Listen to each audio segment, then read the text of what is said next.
যে রবি চন্দ্র আর বুধ, রবি চন্দ্র আর বুধ তিনটে রাশি যেগুলো আপনার রাশিচক্রে খুব গুরুত্বপূর্ণ রাশি, এই রাশিগুলো মিথুন রাশিতে যখন প্রবেশ করেছে তখন এই সময়টাতে মিথুন রাশির যারা জাতক বা জাতিকা রয়েছে, যাদের রাশি বা লগ্ন মিথুন, তারা জীবনে ব্যাপক উন্নতি করতে পারবে। এটা যদি আমরা না বলতাম তাহলে যারা মিথুন রাশির জাতক এই সময় সুযোগ আসলেও সে কিন্তু কেয়ারফুল থাকতোই না, সতর্কই থাকতো না। পাড়ায় চুরি হচ্ছে বলে গেটে একটা বড় তালা দিয়েছে, এবার কারুর না কারুর বাড়িতে তো প্রথম চুরি হয়েছে, যার জন্য সবাই সতর্ক হয়ে গেছে। তো বিপদে কেউ পড়েছেন, তার জন্য বাদবাকি লোক সতর্ক হয়েছে। এখন আজকে দাঁড়িয়ে আমরা এটাই জানব যে রবি চন্দ্র বুধ মিথুন রাশিতে প্রবেশ করেছে, তাদের ক্ষেত্রে কোন কোন সেক্টরে ডেভেলপমেন্ট হবে। আসুন আমরা পরিচয় করে দিই। স্বাগত জানাই অনন্যাদির সঙ্গে। অনন্যাদি আমাদের সঙ্গে রয়েছে, স্বাগত তোমায়। আমি প্রথমেই বলবো এই চ্যানেলের সমস্ত কর্তৃবৃন্দ এবং টেকনিশিয়ান ভাই যারা দূর থেকে দূরান্তরে পৌঁছে দিচ্ছে এই প্রোগ্রামটি, এবং আপনারা দেখেও উপকৃত হচ্ছেন। যারা দেখছেন তারা তো আছেনই, এবং যারা নতুন দর্শক প্রত্যেকেরই সুখ এবং সমৃদ্ধি কামনা করে আমার আরাধ্য দেবী শ্রী শ্রী তারা মায়ের চরণে প্রণাম জানিয়ে আমরা আমাদের এই অনুষ্ঠানটি শুরু করতে চলেছি। যেমন সঙ্গে থাকে আমার প্রিয় ছোট্ট ভাই দেবাশিস, তেমনি আজও আছে। যে টপিকস নিয়ে যে কথাটা বলছে দেবাশিস বলল, তো 15ই জুন মিথুনে রবি চন্দ্র বুধ এই তিনটি গ্রহ যোগ ঢুকে ত্রিগ্রহী রাজযোগ সৃষ্টি করবে। এটা কিন্তু আমরা আগেই বলে দিলাম। তাও এই রাজযোগের ফলে কিছু কিছু রাশির লোকেরা তাদের অর্থ, চাকরি, আটকে থাকা টাকা এইসব দিক থেকে তারা উন্নতি করতে পারবে। আচ্ছা, কোন কোন রাশি? মেষ রাশি।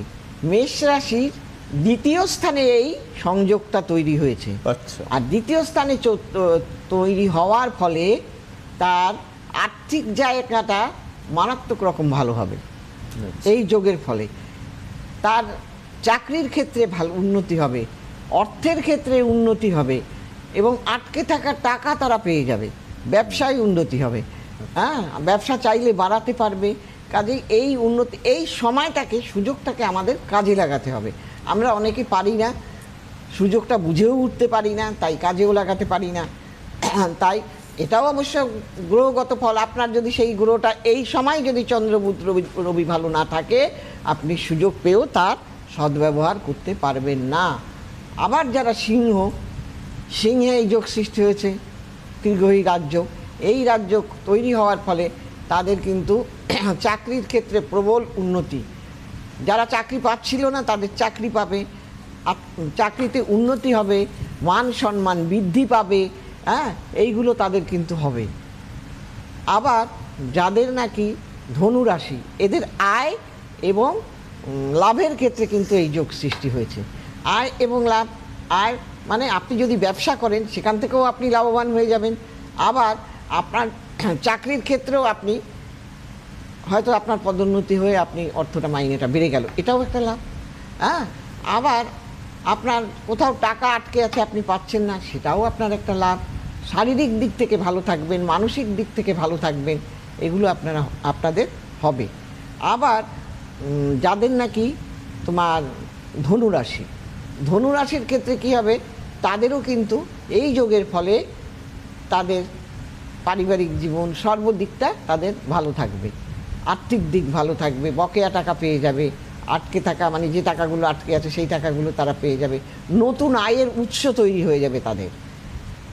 কাজেই এই যোগগুলোকে আমাদের কাজে লাগাতে হয়।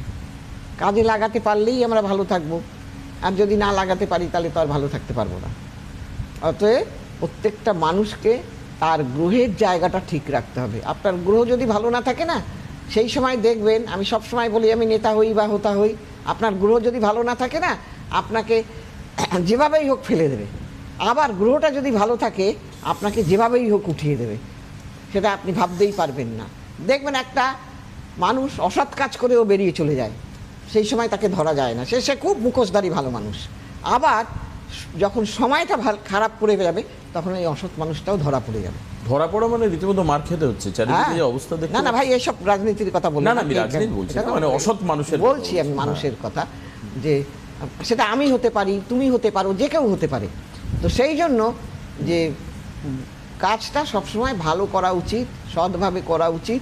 অন্যায়ভাবে কেউ যদি কিছু করে, আর অন্যায়ের ফল আমি হলে আমিও পাবো, আপনি হলে আপনিও পাবেন, রাজা হলে রাজাও পাবে, উজির হলে উজিরও পাবে। গ্রহের দোষ আর কি, সব গ্রহগত গ্রহের ফল। ফের যেটাকে বলে।